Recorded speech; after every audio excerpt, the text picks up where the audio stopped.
어느 목사님에게 막 성인이 된 아들이 하나 있었습니다.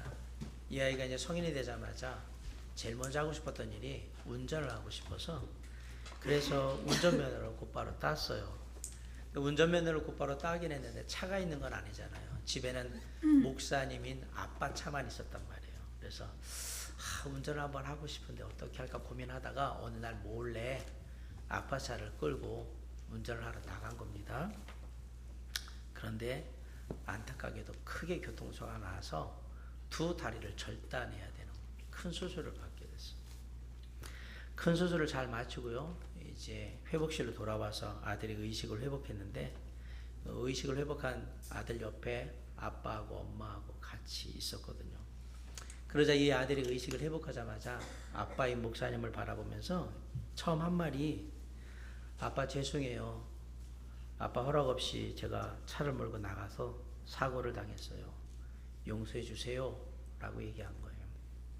그러자 그 말을 듣던 목사님이 아들을 꼭 껴안으면서, 그럼 얼마든지 용서하고 말고 나는 네가 살아있는 것만으로도 하나님께 감사한단다. 그러자 그 말을 들은 아들이 아빠의 말에 감격해서, 아빠가 용서해 주시니까 저는 두 다리 없이도 얼마든지 살 수 있을 것 같아요. 라고 얘기를 했대요. 특별히 가정생활을 하다 보면 내가 십자가의 은혜, 용서의 은혜가 참 필요한 존재라는 사실을 깨닫게 됩니다. 부부 사이에 결혼하고 나면 이런 말을 많이 해요. 사람이 달라졌다. 그죠? 어떤 사람들은 얘기해요. 속았다 내가 속아서 결혼한 거다. 이런 사람이 아니었는데. 또 어떤 분들은 착했던 아이들이 막 변하는 걸 보면서 이상해졌다라고 얘기를 하고, 뭔가 애들한테 속은 느낌이 든다 이렇게 얘기를 합니다. 근데 둘 다 속은 거 아닙니다. 우리가 모르던 게 그냥 나온 거지. 이제 나타나기 시작하는 겁니다. 서로가 몰랐던 것들이 이제 나오기 시작하는, 부부 사이에 몰랐던 것, 부모와 자식 사이에 서로 몰랐던 것들이 드러나기 시작하는 거예요. 결혼을 해서 가정을 이뤄서 오랜 시간 살다 보면 부부와 부부 사이에, 부모와 자식 사이에 우리가 모르는, 알지 못하는 허물과 잘못, 실수들이 계속해서 드러나게 되어 있습니다. 마찬가지로 교회 안에서 교회 성도들이 오랫동안 함께 교제하잖아요. 그럼 모르던 것들이 하나 둘씩 나와요. 그들의 허물과 잘못된 것, 어리석었던 것들이 막 깊이 교제하다 보면 당연히 벌어지는 일들이란 사실입니다. 사랑하는 성도 여러분, 안타깝지만 우리는 좋은 사람들만 함께 살 수가 없습니다. 왜 몇 분만 아멘하시고 다른 분들은 안 하십니까? 우리가 그게 교회든 가족이든 직장이든 어디 뭐 동창회든 무슨 뭐 그 취미 동아리든 상관없이 좋은 사람들하고만 함께 할 수는 없단 말입니다. 좋은 사람들만 있던 교회가 있어요. 그 교회에 내가 가면 그때부터 좋지 않은 교회가 되는 거예요. 아시겠어요? 그 사실을 인정해야 돼요. 늘 좋은 사람들만 함께 할 수 있는 건 아니구나. 예, 그렇습니다. 그럼 왜 그러냐? 제가 늘 얘기하지만 모든 사람들은 다, 모든 인간은 죄악된 본성을 가지고 있기 때문에 좋은 것만 하지를 않습니다. 그러니까 좋은 사람들만 하고 함께 한다라는 것은 하나님의 나라에 갔을 때 가능한 일이고, 이 땅에 사는 동안은 불가능하다라는 사실을, 그게 가정이든 교회든 불가능하다는 사실을 인정하고 받아들이셔야 합니다. 가족들 간에 그래서도 서로 죄악된 본성을 가진 존재들이기 때문에 상처를 주기도 하고요, 상처를 받기도 하는 거예요. 교인들 사이에도 마찬가지예요. 서로 상처를 주고 받는 것은 당연히 시간이 지나면 벌어지는 일들이란 사실이에요. 그런 면에서 볼 때 용서의 은혜가 가장 필요하고 하나님의 용서가 가장 많이 경험되어야 될 곳이 있다면 저는 그곳이 가정과 교회라고 분명히 생각합니다. 왜 또 아멘을 안 하세요? 이분들 참 이상한 분들이네. 공감이 되면 네 맞습니다 라고 해야 되는데, 목사님 우리 가정에는 절대 용서하고 그럴 일들이 벌어지질 않아요. 우리 교회? 아니요, 우리 교회도 많이 벌어집니다. 자, 목사가 솔직히 얘기하면, 그러면 네 맞습니다 라고 얘기하셔야죠. 성경의 히브리서 10장 17절에 또 그들의 죄와 그들의 불법을 내가 다시 기억하지 아니하리라 라고 말씀하셨어요. 우리가 이 세상에 살면서 행한 모든 일들은 오직 주님만이, 예수 그리스도 하나님만 아십니다. 그 모든 사실들은. 그 중에서 우리가 저지른 죄악은 이미 예수 그리스도께서 다 용서해 놓으신 겁니다. 우리 모두는 예수 그리스도를 구세주와 주인으로 영접하고 마음에 모셔드리고 예수 그리스도의 십자가의 보혈의 은혜로 말미암아서 죄사함, 죄의 용서를 받고 믿는 자, 그리스도인 하나님의 자녀가 된 것입니다. 우린 이걸 뭐라고 얘기해요? 용서의 은혜를 받았다라고 얘기를 하는 거예요. 우리가 이 세상을 살면서 경험할 수 있는 경험들 중에 가장 놀라운 경험이 한 가지 있다면 저는 그게 우리가 예수 그리스도로 말미암아 용서받았다, 용서의 은혜를 받은 게 가장 놀라운 경험이라고 저는 생각합니다. 주님이 우리를 용서해 주시는 것보다 더 놀라운 경험이 어디 있어요? 나 같은 사람을. 마찬가지로 우리가 이 세상을 살면서 누군가에게 가장 최선의 사랑을 베풀고 나의 배려와 사랑을 다 줄 수 있는 방법이 있다면 그들을 용서해 주는 거라고 저는 생각합니다. 아시다시피 사람은 누구나 잘못을 할 수 있고요, 실수를 할 수 있습니다. 어쩌다 보면 잘못이나 실수는 이 땅에 사는 모든 사람들이 숙명과 같이 함께 짊어지고 가는 그런 것들이에요. 구원받은 그리스도인들이 이전에 잘못된 삶을 예수님의 십자가의 보혈의 은혜로 다 용서받고 자녀가 되었어요. 십자가의 보혈로 용서를 받았다라는 말이 앞으로 죄 하나는 안 짓고 잘못 하나 안 하고 전혀 실수 안 하는 그런 삶을 보장한다는 말은 아닙니다. 우리가 예수 그리스도로 말미암아 구원받고 거듭난 것 사실입니다. 그리고 죄사함 받고 용서받은 것 분명한 사실이지만 그럼에도 불구하고 우리는 이 땅을 살아가는 동안에 계속해서 잘못을 저지를 거고요, 계속해서 실수를 하게 될 것입니다. 우리의 삶에 잘못과 실수가 계속해서 되풀이된다는 말은 곧 우리가 누군가에게 용서받아야 할 일들도 많다는 얘기고요, 또 바꾸면 우리가 누군가를 용서해 줘야 하는 일들도 많이 생길 거라는 말하고 똑같은 말입니다. 그런 의미에서 우리가 용서의 참된 의미를 한번 생각해 봐야 합니다. 오늘 보면 에베소 4장 32절을 한번 다 같이 읽어봅시다. 시작. 서로 친절하게 하며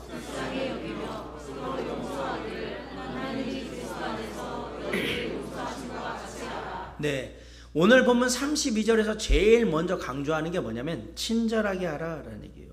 여기서 말하는 친절은 일반적인 친절을 말하는 게 아니고 그 상황을 넘어서 상대방을 유익하게 하고 상대방을 도우려고 다가가는 그런 적극적인 어떤 태도를 말하는 겁니다. 다음으로 두 번째 해야 될 게 뭐냐면 불쌍하게 여기라 라고 했어요. 그거는 상대방의 연약함을 깊이 이해하고 받아들인다, 그런 얘기입니다. 저 사람도 사람인데 당연히 실수하지, 누구나 잘못할 수 있지, 이런 마음을 갖고 있다라는 얘기예요. 그렇게 볼 때 32절이 말하는 용서는 상대방도 나처럼 연약한 존재라는 것을 이해하고 인정하며 그런 상대방을 있는 그대로 용납하고 상대방의 실수를 더 이상 문제 삼지 않고 상대방을 돕기 위해서 더 나은 관계로 나아가는 거, 그게 용서인 거예요. 그런데 안타깝게도 우리는 용서가 아닌 것을 용서라고 자꾸 오해하고 삽니다. 어떤 게 있냐면 그냥 사건이나 문제가 나타났을 때 그걸 그냥 덮어두는 게 용서라고 생각을 합니다. 우리에게 일어난 어떤 사건이나 문제에 대해서 애써 부인하거나 문제를 축소하는 거, 그렇게 하려고 하는 거, 그거는 용서가 아닙니다. 제가 어떤 사람이 지나친 행동을 해가지고 제가 마음에 상처를 받았어요. 힘들어요. 주변에서 그 일을 아는 사람이, 가까운 사람이 와서 제게 많이 힘들지 하고 말합니다. 근데 제가 뭐라고 얘기냐면 힘들면서도 아니요, 괜찮아요, 뭐 별것 아닌데요, 뭐 괜찮을 거예요, 이러고 지나. 말로는 아니라고 했는데 마음엔 힘들어요. 마음엔 짐이 있고 마음에는 아픔이 있어요. 아직 문제가 해결되지 않았다라는 얘기고요, 마음이 치유되지 않았다라는 얘기고요, 그 문제 때문에 내가 솔직히 스트레스 받고 있습니다, 그 얘기입니다. 진정한 용서를 체험하기 위해서는 반드시 우리가 당면한 문제를 직접 맞닥뜨려야 합니다. 이 말을 바꿔 얘기하면 용서는 용서를 베풀어야 될 사람과 용서를 받아야 될 사람이 직접 만나지 않는 한 이루어지지 않는다는 얘기입니다. 제가 누구하고 서로 있어서 서로 용서해야 될 관계인데 송영 집사님 가서 제가 용서한다고 얘기해 주세요. 이건 용서가 아니란 말입니다. 이렇게 하면 안 된다고 지금 성경이 얘기하는 거예요. 사건이나 문제를 애써 축소하려거나 부인하려고 하거나 그렇게 하는 것은 진정한 용서가 될 수 없습니다. 두 번째로 그냥 잊어버리면 다 용서하는 거라고 오해를 자꾸 합니다. 많은 사람들이 어떤 사건이나 문제가 일어나면 그냥 잊어버리면 다 용서하는 거라고 생각을 해요. 물론 아픈 기억과 상처를 잊어버리려고 노력하는 것은 용서하려는 노력만큼이나 높이 평가받아야 된다고 저는 생각을 합니다. 그러나 내가 직접 받은 상처를 잊어버리려고 노력한다고 해서 그 상처가 쉽게 잊혀지느냐? 그렇지 않습니다. 근데 누가 와가지고 그냥 다 잊어. 그러면 다 용서하게 돼. 시간 지나면 다 잊혀져. 괜찮아. 그렇게 되게 돼 있어. 라고 말을 하죠, 누군가? 이렇게 얘기하는 사람은 대부분 직접 그 일을 당하지 않은 사람이 제3자의 입장에서 그냥 쉽게 던지는 말인 거예요. 솔직히 말해서 그렇게 말하는 사람들 그 일 당하잖아요? 나보다 훨씬 더 길길이 날뛰고 훨씬 더 분노하고 훨씬 더 떠벌릴 가능성이 아주 높습니다. 왜? 이 사람들은 남들 일에 대해서 쉽게 얘기하는 사람이기 때문에 그래요. 사랑하는 성도 여러분, 만약에 그냥 잊어버리는 게 용서라고 그러면 좋아요. 그러다 나중에 생각나면 그건 뭐예요 그러면? 다시 그 일이 생각나. 잊어버리는 게 용서라고 그래서 나 다 잊었어 이랬는데 어느 날 스멀스멀 올라와서 그 일이 생각나요. 그게 용서예요 뭐예요? 우리는 알아요. 그냥 잊어버린다고 하는 거 그게 용서가 아니구나. 그래서 하나님께서 우리를 용서하신다고 말씀하실 때 단순히 그냥 잊어버린 것을 말씀하시는 게 아니라 기억하지 않는다라고 말씀하신 거예요. 목사님 잊어버린다는 말이나 기억하지 않는다는 말이나 똑같은 말 아닙니까? 아니요. 같은 것 같지만 차이가 있습니다. 잊어버린다는 말보다 기억하지 않는다는 말이 더 적극적이고 의지적인 표현이에요. 시편 25편 7절에 보면 여호와여 내 젊은 시절의 죄와 허물을 기억하지 마시고 주의 인자하심을 따라 주께서 나를 기억하시되 주의 선하심으로 하옵소서.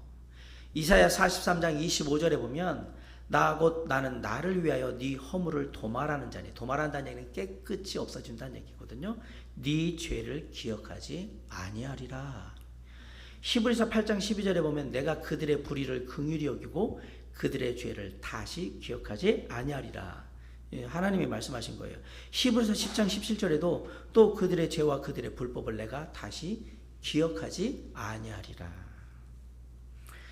하나님이 우리를 용서하실 때 우리의 죄악을 잊어버리겠다라고 한 게 아니라 기억하지 않겠다라고 말씀하신 거예요. 기억하지 않겠다라는 말이 무슨 의미냐? 이 일을 가지고 앞으로 문제 삼을 일이 절대 없다 이 얘기예요. 내가 이걸 아는데 이거 끄집어내 가지고 문제 삼지 않을 거야. 앞으로 절대 그런 일은 없어. 기억하지 않아? 이건 그렇게 하겠다 이 얘기예요. 누군가 나에게 잘못을 했어요. 상처를 줬어요. 그런 일 따위에 기억하고 있다가 상대방에게 찬스가 오면 내가 복수를 해야지. 그리고 사람들한테 내가 그 사람이 나한테 어떻게 했는지 내가 다 떠벌려가지고 내가 창피를 줘야지. 그건 용서한 게 아니죠. 특별히 부부 사이에 그리고 부모와 자식 사이에는 과거의 일을 끄집어내가지고 그것 가지고 따지면 안 됩니다. 기억하지 않으셔야 부부간의 관계가 유지가 되고요. 부모와 자식 사이의 관계가 아름답게 이루어질 수 있는 거예요. 근데 우리는 내가 용서할게. 이번만은 용서한대. 그리고 뭐예요? 너 이전에도 그렇게 했잖아 라고 해요. 이거는 용서가 아니라는 얘기를 제가 말씀드리는 거예요. 기억하지 않는다는 얘기는 과거의 것을 끄집어내면 된다 안 된다? 안 된다 이 얘기예요. 하나님께서는 우리의 죄에 대해서 기억하지 않겠다고 그랬어요. 난 네 죄가 뭐지 다 알아. 그런데 이거를 내가 끄집어내서 문제 삼는 일은 없을 거야. 이렇게 얘기하신 거예요. 아울러서 용서는 감정적인 변화를 말하는 게 아닙니다. 감정은 우리의 삶에서 아주 중요합니다. 지금 이 시대는 뭐 그냥 느끼는 감정대로 사는 시대라고 말해도 결코 과언이 아닐 겁니다. 그럼에도 불구하고 용서는 단순한 감정의 변화를 말하는 게 아닙니다. 내 기분이 좋아지면 용서한 거냐? 그런 거 아니란 말이에요. 저 사람이 뭔가 나를 바라보는 태도가 좀 좋아진 것 같다 용서한 거냐? 아닙니다. 그런 것들은. 그런 건 용서가 아니란 말이에요. 어떤 사람이 얘기해요. 목사님, 말로만 용서한다고 하는 것보다는 그게 낫잖아요. 큰 의미. 말로만 용서하는 게 뭐 의미가 있어요? 의미 없죠. 아니요. 용서했다고 감정으로 느끼는 것보다는 말로 직접 해주는 게 더 큰 의미가 있습니다. 용서를 내가 나는 용서한 것 같은데 뭐 저 사람이 뭐 어떻게 받아들이는 거지? 나는 용서했어 이렇게 느낀다고 그게 용서가 아니고 좋다 봤는데 나를 향한 태도가 그런 거 보니까 내가 그동안 그 전에 잘못했던 거 다 용서하고 이제 잘 받아들이려고 하는 것 같은데 아니요, 아닙니다. 진정한 용서는 아직도 제 마음이 힘들지만 제가 용서하고자 합니다 라고 직접 얘기를 하거나 직접 그분을 찾아가서 제가 이전에 이렇게 잘못하고 실수했는데 너그럽게 용서해 주시기 바랍니다 라고 얘기할 때 시작되는 거예요. 그래서 마음에 내키진 않지만 하나님의 말씀에 가르침을 따라서 내가 결단하고 내 의지를 사용해서 가서 직접 얘기하는 거예요. 그래야 용서도 할 수 있고 용서를 받을 수 있다라고 성경은 얘기하는 겁니다. 혹시 아침에 일어나는데 출근하고 싶은 마음이 막 불듯 일어나서 막 아침에 딱 뭐 6시, 7시 막 깨시는 분 있으면 손 들어보세요. 나 출근해가지고 열심히 일할 거야. 직장 가서. 혹시 여기 학생들 있잖아요. 뭐 중고등학교 아침에 일어났는데 내가 공부하고 싶으면 학교 가서 뭐 공부하고 싶은 마음이 막 불릴 듯 일어나가지고 눈이 뭐 팍팍 떠지면서 막 이렇게 나가신 학생 있으면 나와보세요. 없을걸요? 우리 집에 둘이 있거든요. 대학생 하나 있고 고등학생 하나 있는데 아침마다 일어나기 싫어가지고 전쟁을 합니다. 그럼 우리 아이들만 얘기입니까? 아니요, 다예요. 출근하기 싫어요. 이불 안에서 그냥 더 자고 싶어서 껌지락껌지락거리면서 조금이라도 한 1분이라도 2분이라도 더 버티려고 하고 좀 더 찼으면 오늘이 그냥 주말이었으면 좋겠다 막 이런 생각을 하다가 그냥 어떻게 해요? 그래도 출근해야 되니까 그래도 학교 가야 되니까 그냥 마음 먹고 일어나는 거예요. 그렇죠? 제가 볼 때 지금 4분 정도만 그렇게 해놓고 다른 분들은 기쁨으로 일어나는 거로 지금 얘기하시는 거예요? 똑같은 마음이잖아요. 사람들은 느끼는 감정하고 정반대로 해야 할 때가 많습니다. 아시겠습니까? 내가 내키는 대로 할 수 있는 게 몇 개나 되냐 세상에. 세상에는 내가 하고 싶은 걸 하는 것보다 해야 해서 하는 게 훨씬 많아요. 이제 저희 나이 드신 분들은 제 말을 하면 맞아라는데 젊은 사람들은 아니야 나는 지금까지 내 인생 그게 젊음의 특권이에요. 앞으로 시간이 지나면 그게 안 돼요. 해야 할 일이 훨씬 더 많다라는 걸 알아요. 용서도 마찬가지예요. 때로는 진짜 별로 용서해주고 그렇게 말투고 하고 싶은 마음이 없을 때가 있어요. 그 사람하고. 그러나 주님께서 말씀하셨고 주님의 말씀을 내가 믿고 내 마음에 새겼으면 내가 순종하는 마음으로 가서 마음 가라앉히고 그 가족에게, 가족 중에 누군가에게, 친구 중에 누군가에게, 직장의 동료 중에 누군가에게, 그리고 사랑하는 형제자매 중에 누군가에게 해야죠. 그래서 용서를 하는 겁니다. 그리고 좋은 관계를 가지려고 하는 겁니다. 독일의 종교개혁자이자 신학자였던 마틴 루터가 어느 날 한 분을 만났는데 그분이 이렇게 물어봤어요. 선생님께서는 용서받은 느낌이 있으십니까? 그러니까 하나님께 용서받은 느낌이 있냐라고 물어본 거예요. 그러자 마틴 루터가 이렇게 대답했습니다.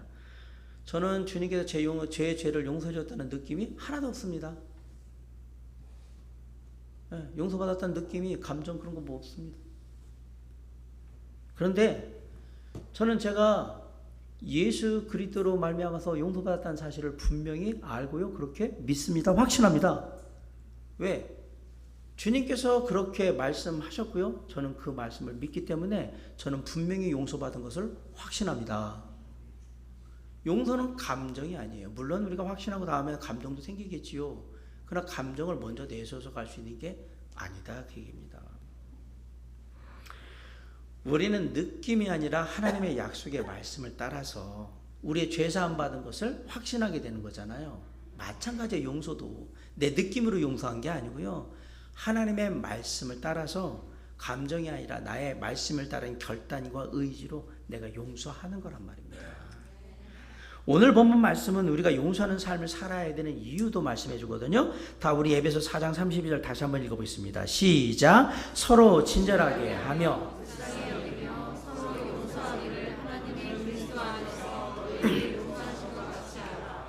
4장 32절 말씀 중에서 그리스도 안에서 용서하라 라고 얘기를 하고 있어요. 이 말은 용서의 이유가 어디에 있다라는 얘기입니까? 예수 그리스도 때문이다 얘기입니다. 예수 그리스도께서 우리를 용서하셨고요. 그래서 우리를 하나님의 자녀로 삼으시기 위해서 십자가에 달려 죽으심으로 우리를 용서하셨잖아요. 예수님께서 우리를 용서하시기 위해서 값비싼 대가를 치르셨어요. 피값, 주님의 피값으로 우리는 용서를 받게 된 것입니다. 이 말은 우리가 받은 용서는 엄청난 것이다라는 얘기입니다. 물론 주님의 용서가 우리에게 주어질 때는 값없는 선물로 주어진 게 맞습니다. 그러나 그 용서의 뒤에는 무엇이 있다?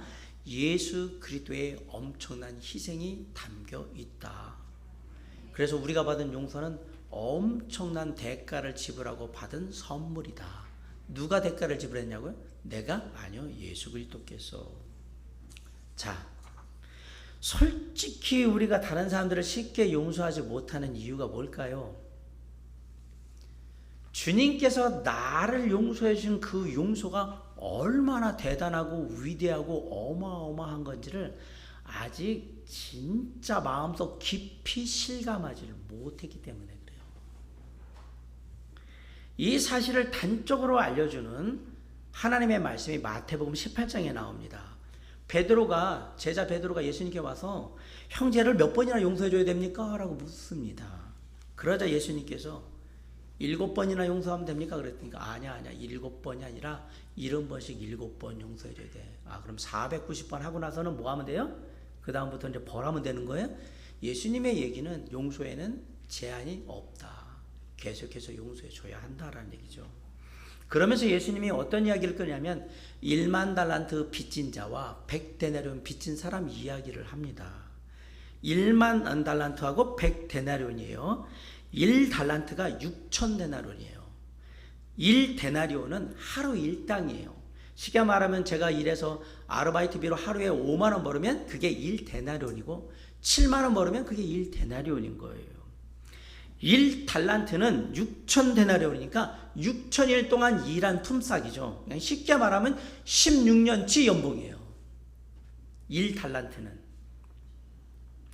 만약에 하루 품삯을 5만 원으로 계산을 한다. 그러면 1달란트는 3억 원 정도 됩니다. 지금 현재 시세로 7만 원 정도 한다. 4억 2천만 원입니다.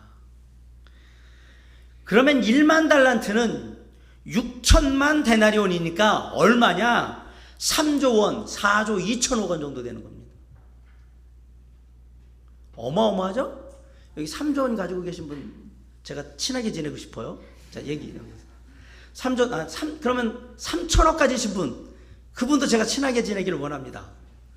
300억 가지신 분, 30억. 왜 이렇게 없으세요? 3억은 뭐 아파트 잘하면 그냥 3억 정도는 팔으면. 삼성의 이재용 회장님 재산이 한 8조가 넘거든요. 1만 달란트라는 얘기는 한 반 정도 된다고 생각하시면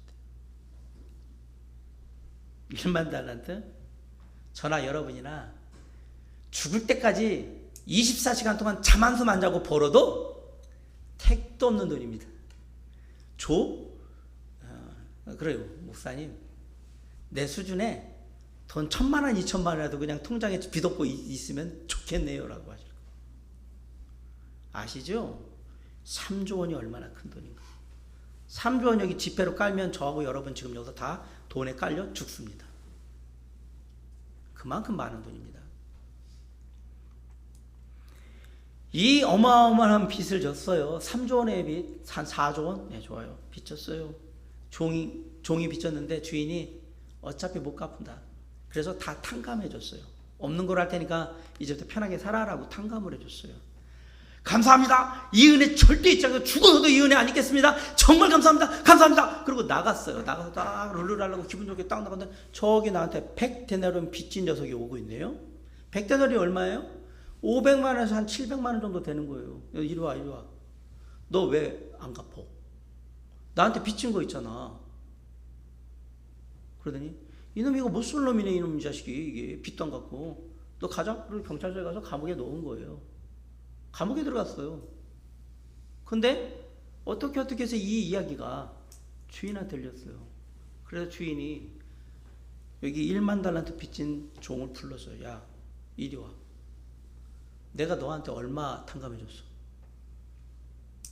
4조 원 가까운 돈 탕감해 줬잖아. 그래 너한테 지금 500, 700? 많으면 700? 그래 700만 원 빚진 사람을 그래서 감옥에 갖다 놓는다고? 돈 안 줬다고? 이게 말이 되니? 그러면 주인이 얘기하고 싶은 뭐예요? 야, 4조 원씩이나 탕감을 받았으면 700? 딱 만나자마자 오늘 잘 만났다. 오늘부터 너 그거 안 받아. 끝! 너 편하게 살아라? 쿨하게 그렇게 해야지. 네가 받은 게 얼만데. 그 얘기예요. 그러면서 주님은 무슨 얘기를 하고 싶은 건지 알아요? 너희가 예수 그리스도의 주님의 은혜로 구원받은 것이 얼마나 큰 것인지 네가 안다면 네 주변에 다른 사람들이 저지르는 크고 작은 자잘한 잘못이나 실수 그거 왜 용서를 못하니? 너는 나한테 얼마나 받았는데. 그 얘기를 해주고 싶으신 겁니다. 생각을 해보세요. 1만 달란트와 100데나리 이게 비교가 가능한가? 1만 달란트를 탕감받았다라는 건 불가능한 일이 이루어졌다 이 얘기예요. 이건 전적인 은혜입니다. 안 되는 겁니다. 그게 이루어진 거예요. 그런데 엄청난 은혜로 1만 달란트를 탕감받은 이 사람이 자기한테 700만 원 빚진 사람을 감옥에 넣었단 말입니다. 이게 인간의 모습이고 우리의 민낯인 것입니다. 예수 그리스도의 십자가의 보혈의 은혜로 주님의 피값으로 구원받고 용서받은 우리가 우리 주변에 자잘한 잘못 실수한 사람들 하나도 제대로 용서하지 못하는 그 일이 날마다 벌어지고 있다라는 사실이에요. 그 얘기하는 거예요. 주님이 얘기하는 거예요. 네가 나한테 받은 게 얼마인지 생각해봐. 네가 저 사람한테 지금 삿대질하고 욕하고 뭐라고 할 그런 저희가 되나? 웬만하면 그냥 넘어가. 용서해주고 그리고 가서 직접 얘기해. 내가 용서할 테니까 이걸로 끝납시다 라고 쿨하게 좀 해봐. 내가 너한테 쿨하게 해줬잖아. 주인이 직접 종한테 1만 달란트 탕감시켜줬잖아요. 그럼 너도 쿨하게 직접 만났으니까 쿨하게 해줘. 너 끝났다. 괜찮다. 그런데도 불구하고 우리가 못하는 이유 간단합니다. 우리가 주님께 받은 그 용서가 얼마나 대단하고 위대하고 어마어마한 건지 아직 실감을 못하니까 남들이 용서가 안 되는 거예요. 주님이 나 같은 사람도 용서해 주셨는데 주님 생각해서 제가 용서하려고요. 주님 생각해서 제가 가서 말하려고요. 이걸로 끝나자고. 내가 기억하지 않겠다고 얘기해요. 이게 우리 안에서 이루어져야 될 모습이었던 겁니다. 그리스도 안에라는 말에는 지금 우리가 그리스도 안에 살고 있다라는 의미도 담겨 있습니다. 이 말은 바꿔 얘기하면 용서의 주님이 지금 우리와 함께 한다라는 얘기입니다. 주님은 우리를 받아주셨어요. 우리를 인도해 주실 뿐만 아니라 지금도 우리 안에 역사하셔서 우리를 용서해 주시는 분이라고 말씀합니다. 그 용서의 주님이 지금 우리 안에 함께 하시는 겁니다. 우리가 정말 그리스도인으로 살고 싶다면, 하나님을 기뻐하시는 그런 삶을 살기 원한다면 기꺼이 다른 사람들을 용서할 수 있어야 한다라고 말씀하시는 거예요. 우리가 서로를 용서할 수 있는 가장 중요한 이유가 내가 많이 배워서, 내가 좀 더 가진 자니까, 내가 인격적으로 좀 나으니까 아니고 예수 그리스도 때문입니다. 아멘. 우리가 용서하면 그건 다 주님 때문에 하는 겁니다. 때때로 어떤 사람들은 용서하라고 그러니까 조건을 달아요. 내가 이렇게 하면 용서해 줄게. 그건 용서가 아닙니다. 왜요? 주님은 조건 없이 우리를 용서해 주셨습니다. 자, 오늘 본문 다시 한번 읽습니다. 자, 4장 3절 시작. 서로 친절하게 하며 불쌍히 여기며 서로 용서하기를 하나님의 그리스도 안에서 너희를 용서하셨과 하나님의 그리스도 안에서 조건 없이 우리를 용서하신 것 같이 너희도 그렇게 조건 없이 용서해라.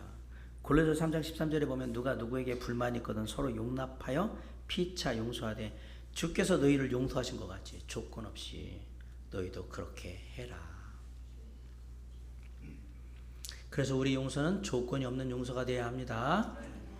그렇게 서로가 용서할 때 어떤 일이 벌어지냐? 그 안에 놀라운 회복과 축복의 역사가 임하게 되는 겁니다. 창세기 33장에 보면 한동안 떨어져 살았던 야곱과 에서가, 형 에서가 다시 만나게 되는 사건이 나와요. 붉은 죽 한 그릇으로 장자권을 빼앗아 가지고 그걸 갖고 누리려고 했다가 형 에서가 화나 가지고 난리를 치니까 외삼촌 라반의 집으로 야곱이 도망을 갔죠. 그래서 거기서 리브가 함께 살면서 그리고 가정을 이루어요. 그리고 나와요. 그리고 이제 얼마 후면 형 에서와 야곱이 만나야 되는, 맞닥뜨려야 되는 상황이 됩니다. 얘기를 들으니까 형 에서가 장정만 400명을 데리고 온대요. 죽었구나. 이건 잡히면 죽였구나.